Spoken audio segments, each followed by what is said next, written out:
বস্তা বস্তা টাকা ভার হিন্দুস্তান থেকে আমাদের এই দেশে ঢুকবে আর অস্ত্র ঢুকবে। প্রশাসনের যারা আছে তাদের সবাইকে আমাদের আন্ডারে নিয়ে আসতে হবে। আমাদের কথায় উঠবে, আমাদের কথায় বসবে, আমাদের কথায় গ্রেফতার করবে, আমাদের কথায় মামলা হারাবে।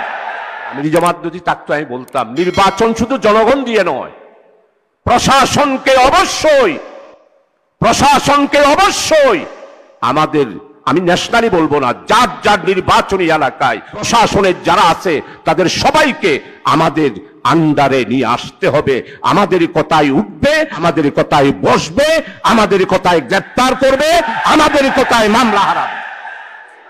মাননীয় অ্যাসিস্ট্যান্ট সেক্রেটারি, আমি আপনাকে যেই কথাটা শোনাতে চেয়েছি নুরুল আমিন ভাইয়ের কারণে আপনি কথাটা শুনতে পারেন নাই।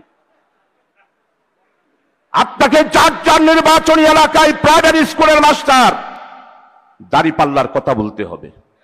উচ্চ মাধ্যমিক বিদ্যালয়ের সমস্ত শিক্ষক নুরুল আমিন ভাইয়ের ফটিকছড়িতে দাঁড়িপাল্লার কথা বলতে হবে। পুলিশ আপনার পিছনে পিছনে হাঁটতে হবে।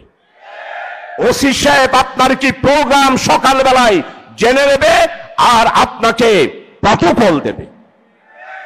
টিএনউ সাহেব যা উন্নয়ন এসেছে সমস্ত উন্নয়নের হিসাব যিনি নবীনী তার থেকে খুঁজে বের করতে হবে। আমি আমার দক্ষিণ জেলায় অনেককে সহযোগিতা করেছি। আমি তখন আমার ক্যান্ডিডেট হিসাবে নামও ঘোষণা হয় নাই। উপদেষ্টাদের সাথে সম্পর্ক ছিল, লোহাগাড়ায় 100 কোটি, সাতকানিয়ায় 100 কোটি বাস্তবায়ন করার জন্য, লোহাগাড়ায় 10 কোটি, সাতকানিয়ায় 10 কোটি। আপনি যদি জনগণকে কিছু দিতে না পারেন, জনগণের অভাব, অভিযোগ, চাহিদা, আপনারা বলেন ডেকোরেশনের যারা বয় আছে তাদেরকে মেজবান বলা হয়। ডেকোরেশনের বয়দের সাথে কোনো সম্মেলন আমাদের হয়েছে এস পর্যন্ত না। আমরা তো বয়দেরকে বুটারাই মনে করতেছি না।